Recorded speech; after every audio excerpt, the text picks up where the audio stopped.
Vypin block panchayat വികസന seminar Ayyampilly സഹകരണ നിലയം ഓഡിറ്റോറിയത്തിൽ നടന്നു. This news brought to you by Pleasant Holiday in Homestay.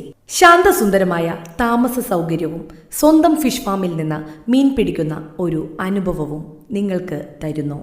Pleasant holiday in homestay, Perumalpady east, Vypin. Vypin block panchayat വികസന സെമിനാർ സംഘടിപ്പിച്ചു. വൈപ്പിൻ ബ്ലോക്ക് പഞ്ചായത്തിന്റെ 2026-27 വാർഷിക പദ്ധതികൾക്ക് രൂപം നൽകുന്നതിനായുള്ള വികസന സെമിനാർ അയ്യമ്പള്ളി സഹകരണ നിലയം ഓഡിറ്റോറിയത്തിൽ സംഘടിപ്പിച്ചു. സെമിനാർ ഡോക്ടർ എൻ രാമകാന്തൻ ഉദ്ഘാടനം ചെയ്തു. Vypin block panchayat vice president Shenny Francis സ്വാഗതം ആശംസിച്ചു. Block panchayat president K Joshy അധ്യക്ഷത വഹിച്ചു. ആസൂത്രണ സമിതി ഉപാധ്യക്ഷൻ ജീവൻ മിത്ര വികസന കാഴ്ചപ്പാട് അവതരിപ്പിച്ചു. ഒരു അതിജീവനത്തിന്റെ വഴി നമുക്ക് എങ്ങനെ സൃഷ്ടിക്കാമെന്നുള്ള കാര്യമാണ് നമ്മൾ ചർച്ച ചെയ്യുന്നത്. വികസന കാഴ്ചപ്പാടും അതിന്റെ തന്ത്രങ്ങളെ സംബന്ധിച്ചൊക്കെ തന്നെ ഇതിൽ പറയുന്നുണ്ട്. അതിജീവനത്തിന്റെ വഴി എന്ന് പറയുമ്പോൾ നമുക്കറിയാം, കാലാവസ്ഥ വ്യതിയാനങ്ങൾ നമ്മുടെ നാടിനെ കാർന്നു തിന്നുന്ന അവസരങ്ങളിലെല്ലാം വികസന കാര്യ സ്റ്റാൻഡിംഗ് കമ്മിറ്റി ചെയർമാൻ മനാഫ് മാനേടത്ത് പദ്ധതി അവതരിപ്പിച്ചു.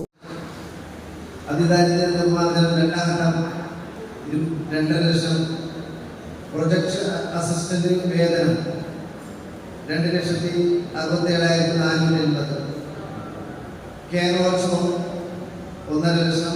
ജില്ലാ പഞ്ചായത്ത് അംഗങ്ങളായ KS നിപിൻ, അനിത തോമസ്, ബ്ലോക്ക് പഞ്ചായത്ത് അംഗം അഡ്വക്കേറ്റ് PJ ജസ്റ്റിൻ എന്നിവർ ആശംസകൾ നേർന്ന് സംസാരിച്ചു. പള്ളിപ്പുറം ഗ്രാമപഞ്ചായത്ത് പ്രസിഡന്റ് EK ജയൻ, കുഴുപ്പുള്ളി ഗ്രാമപഞ്ചായത്ത് പ്രസിഡന്റ് ലിജി തദ്ദേവോസ്, എടവനക്കാട് ഗ്രാമപഞ്ചായത്ത് പ്രസിഡന്റ് KS സാജിദ്, നായരമ്പലം ഗ്രാമപഞ്ചായത്ത് president Joby Varghese, Njarakkal panchayat president Asha Paulose, Vypin block panchayat ചെയർപേഴ്സൺമാരായ രാധിക സതീഷ്, ഹാരിത ബൈജു എന്നിവർ ചടങ്ങിൽ സന്നിഹിതരായിരുന്നു. ലോറൻസ് അന്റോണിയ അൽമേഡ നന്ദിയും രേഖപ്പെടുത്തി. ന്യൂസ് ഡെസ്ക്, നാട്ടുവാർത്ത, കുഴുപ്പുള്ളി.